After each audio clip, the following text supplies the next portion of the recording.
आयरा कामयार का घर छोड़कर हमेशा के लिए चली जाती है। जाते ही कामयार को अपनी गलती का शिद्दत से एहसास होता है। इसी कमरे को देखकर उसे एहसास होता है कि उसने आयरा को उसकी जिंदगी की बहुत बड़ी सजा दे दी है। कामयार बेचैन होकर अपनी दादी के पास जाता है, जो अब कामयार से नाराज होकर बिस्तर पर लेटी हुई होती हैं। उसी तरह आयरा जब रोती हुई अपने घर पहुंचती है तो फलक से कहती है, फलक, अब कामयार कभी भी नहीं बदल सकता। अब मैंने उससे अपनी सारी उम्मीदें खत्म कर ली हैं। फिर इरफान साहब की तबीयत बेहतर होती है तो वो आयरा को अपने कमरे में बुलाते हैं। इसके बाद वो आयरा के सर पर हाथ रखते हुए कहते हैं, बेटी, मैं तुम्हें माफ़ कर सकता हूँ, लेकिन मेरी एक शर्त है, तुम हमेशा के लिए कामयार को छोड़कर अमेरिका चली जाओ। इसके बाद आयरा भी अपने अब्बू की बात मान लेती है और अमेरिका जाने का फैसला कर लेती है। दूसरी तरफ कामयार घर में बिल्कुल अकेला महसूस करता है और उसे हर पल आयरा की मोहब्बत का एहसास होता है। फिर वो तड़पता हुआ आयरा को कॉल करता है, लेकिन आयरा उसकी कॉल नहीं उठाती।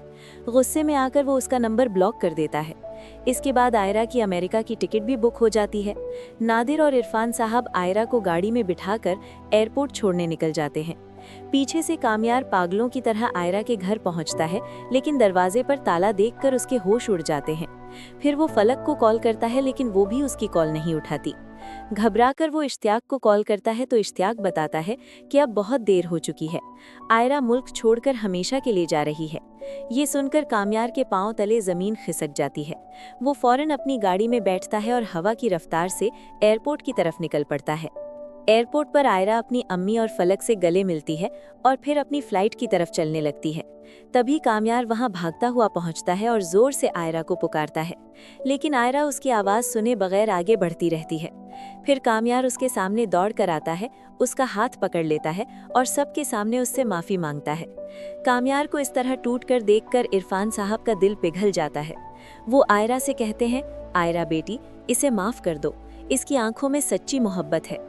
इसके बाद आयरा उसे माफ़ कर देती है, लेकिन अचानक उसे चक्कर आते हैं और वो वहीं गिर जाती है। कामयार फौरन उसे अपनी गोद में उठाता है और भागता हुआ हॉस्पिटल ले जाता है। कुछ देर बाद डॉक्टर बाहर आकर सबको सबसे बड़ी खुशखबरी देते हैं। वो कामयार से कहते हैं, कामयार, मुबारक हो, आयरा माँ बनने वाली है। ये सुनकर कामयार की खुशी की कोई इंतहा नहीं रहती। इरफान साहब भी अपनी सारी नफरत भुलाकर कामयार को गले लगा लेते हैं और इश्तियाक से कहकर पूरे हॉस्पिटल में मिठाइयाँ बंटवाते हैं। जब कामयार घर जाकर दादी को ये खबर सुनाता है तो वो भी खुशी से निहाल हो जाती हैं।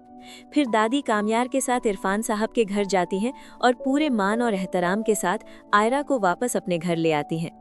दूसरी तरफ फारिया को भी अपनी हार का एहसास हो जाता है। वो आयरा के पास आती है, उससे हाथ जोड़कर माफ़ी मांगती है और फिर अपनी अम्मी के साथ हमेशा के लिए ऑस्ट्रेलिया चली जाती है।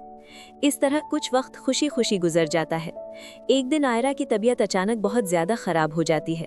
नफीसा घबराकर कामयार को बुलाती है और कामयार उसे फ़ौरन हॉस्पिटल ले जाता है। फलक और इरफान साहब को भी वहाँ बुला लिया जाता है। थोड़ी ही देर में आयरा एक चांद सा बेटा जन्म देती है। ये खबर सुनकर इरफान साहब खुशी खुशी आयरा के कमरे में जाते हैं, बच्चे को प्यार से अपनी गोद में लेते हैं और मुस्कुराकर कहते हैं, मैं अपने इस पोते का नाम नौशेरवा रखूंगा। इसके बाद सब लोग खुशी खुशी आयरा और उसके बच्चे को घर ले आते हैं। फिर कामयार अपनी आयरा को एक खूबसूरत सरप्राइज देता है और उसे हनीमून के लिए इस्लामाबाद ले जाता है, जहां वो दोनों अपने बच्चे के साथ एक नई जिंदगी और खूबसूरत सफ़र का आगाज करते हैं। तो बॉस, आपको इस ड्रामा की ये धमाकेदार हैप्पी एंडिंग कैसी लगी? अपनी राय कमेंट सेक्शन में ज़रूर बताएं और मज़ीद ऐसी वीडियोस देखने के लिए हमारे चैनल को लाइक, शेयर और सब्सक्राइब ज़रूर करें।